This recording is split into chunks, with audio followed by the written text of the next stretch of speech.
अस्सलाम वालेकुम। की हाल है जी दोस्तों का? ठीक हो? ਜਿਹੜੇ ਬੰਦੇ ਕਿਸੇ ਨੂੰ ਵੇਖ ਕੇ ਜਾਂ ਕਿਸੇ ਦੀ ਗੱਲ ਤੇ ਲੱਗ ਕੇ ਆਪਣੇ ਅੱਛੇ ਕੰਮ ਨੂੰ ਵੀ ਛੱਡ ਦਿੰਦੇ ਨੇ ਉਹਨਾਂ ਵਾਸਤੇ ਗੱਲ ਹੈ।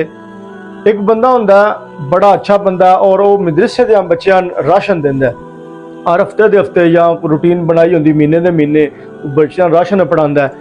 ਇੱਕ ਦਿਨ ਬੱਚੇ ਜਿਹੜੇ ਨੇ ਉਸ ਨੂੰ ਵੇਖ ਲੱਦ ਕੇ ਸਮਾਨ ਆਉਂਦਾ ਪਿਆ ਹੁੰਦਾ ਮੋਢੇ ਤੇ, ਬੱਚੇ ਵੇਖ ਕੇ ਆਦੇ ਨੇ ਸਾਡਾ ਗਧਾ ਆ ਗਿਆ ਸਮਾਨ ਲੈ ਕੇ।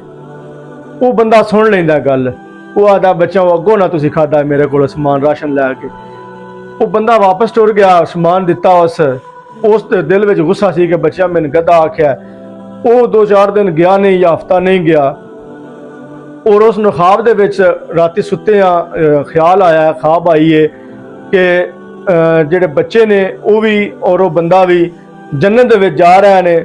ਬੱਚਾ ਜਿਹੜਾ ਬੱਚੇ ਜਾ ਰਹੇ ਨੇ ਔਰ ਬੰਦਾ ਨਹੀਂ ਜਾ ਰਿਹਾ ਜੰਨਤ ਵਿੱਚ। ਬੱਚੇ ਆਖਦੇ ਨੇ ਕਿ ਸਾਡਾ ਗਧਾ ਜਿਹੜਾ ਇਸ ਨੂੰ ਵੀ ਅਸੀਂ ਨਾਲ ਲੈ ਕੇ ਜਾਣਾ, ਇਸ ਨੂੰ ਵੀ ਆਉਣ ਦਿਓ।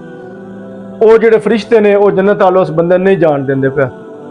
ਫਿਰ ਉਹਨਾਂ ਜਿਸ ਟਾਈਮ ਬੱਚਿਆਂ ਨੇ ਇਸਰਾਰ ਕੀਤਾ ਉਸ ਨੂੰ ਵੀ ਜੰਨਤ ਵਿੱਚੋਂ ਉਹਨਾਂ ਆਖਿਆ ਕਿ ਠੀਕ ਹੈ ਜੀ ਗਧਾ ਇਸ ਨੂੰ ਵੀ ਜਾਣ ਦਿਓ। ਉਸ ਦੀ ਅੱਖ ਖੁੱਲੀ ਹੈ ਔਰ ਉਸ ਨੇ ਵੇਖਿਆ ਕਿ ਮੈਂ ਤੇ ਇਹਨਾਂ ਬੱਚਿਆਂ ਦੇ ਵਸੀਲੇ ਨਾਲ ਹੀ ਜੰਨਤ ਵਿੱਚ ਜਾਂਦਾ ਪਿਆ। ਉਸ ਨੂੰ ਜਿਹੜਾ ਬਿਲਕੁਲ ਉਸ ਦਾ ਦਿਲ ਜਿਹੜਾ ਮੁਮਨ ਹੋ ਗਿਆ। ਉਸ ਉੱਠ ਕੇ ਸੁਬਾਹ ਰਾਸ਼ਨ ਲਿਆ ਔਰ ਉਹ ਬੱਚਿਆਂ ਨੂੰ ਦੇ ਕੇ ਆਇਆ।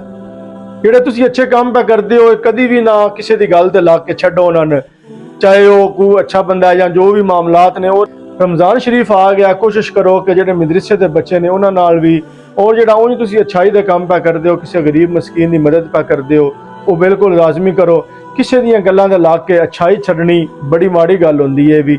ਔਰ ਕਈ ਬੰਦੇ ਐਸੇ ਹੁੰਦੇ ਨੇ ਕਿ ਜਿਨ੍ਹਾਂ ਦਾ ਰਿਜ਼ਕ ਤੁਹਾਡੀ ਵਜ੍ਹਾ ਤੋਂ ਚੱਲ ਰਿਹਾ ਹੁੰਦਾ ਹੈ। ਉਹ ਕਿਸੇ ਦੀ ਗੱਲ ਤੇ ਲੱਗ ਕੇ ਐਸੀਆਂ ਗੱਲਾਂ ਦੇ ਕਰਕੇ ਤੁਸੀਂ ਅਗਰ ਖਰਾਬੀ ਕਰੋਗੇ ਔਰ ਤੁਹਾਡੇ ਅਮਾਲ ਦੇ ਵਿੱਚ ਵੀ ਫਰਕ ਆ ਜਾਵੇਗਾ, ਅਗਲੇ ਦਾ ਵੀ ਨਿਜ਼ਾਮ ਡਿਸਟਰਬ ਹੋ ਜਾਵੇਗਾ। ਕੋਸ਼ਿਸ਼ ਕਰੋ ਕਿ ਜੋ ਤੁਸੀਂ ਅੱਛਾਈ ਪਾ ਕਰਦੇ ਹੋ ਅੱਲਾਹ ਪਾਕ ਨੇ ਤੁਹਾਨੂੰ ਸਿੱਧੇ ਰਸਤੇ ਤੇ ਲਾਇਆ ਤੇ ਉਹ ਕਰਦੇ ਹੀ ਰਹੋ। ਮਿਹਰਬਾਨੀ, ਸ਼ੁਕਰੀਆ।